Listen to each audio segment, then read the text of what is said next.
And in a minute here, whatever is showing here should show up here on the top left, so we can see that we're currently live. The connection is excellent. That's what we're looking for. And other metrics to make sure that there's no problems with are going to show up down here at the bottom of OBS. So we can see dropped frames. Ideally, that should be set to 0, but you want this as low as possible. The live time, so another way to see that you're actually streaming up there. The record setting here won't actually do anything until you hit start recording. So if you want to save your stream to your computer, then you can also set up your recording to save a file to your computer at the same time and then click start recording. But of course, that will be a little bit more demanding on your computer. So then we have CPU.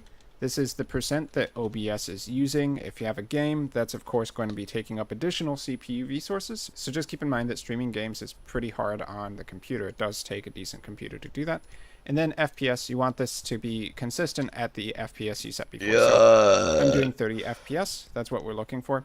So, and then on the right here, we have kilobits per second. You want to see this hovering pretty close to the number that you set. So we set up 5950 kbs per second as the bit rate. So if it's above that, that's good.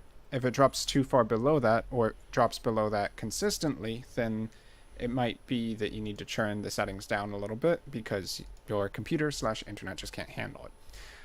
So on the YouTube side of things, you can hit the unmute and listen to yourself and just make sure the audio is coming through as well. Right. So on the YouTube side of things, you can hit the unmute and listen to yourself, and just also a way you can kind of check the delay.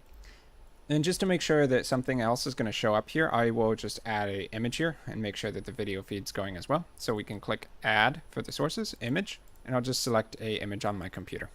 Okay, so there we have an OBS logo. Let's just put that in there. And it should kind of update here in real time. That image should pop up. And there we go. We have our OBS logo.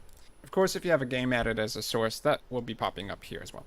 So if you've made sure that your stream health is pretty good, looking at the settings down here, you have a green box here, you've tested your audio, you've tested your video, then you can shut off your test stream, at the settings down go ahead and set a new one up, and then just make sure that your privacy is going to be set to public when you're ready. So you can hit edit, go down to details, and just make sure that's private. Also quickly worth noting the stream health setting over here. YouTube can also give you some analytics to look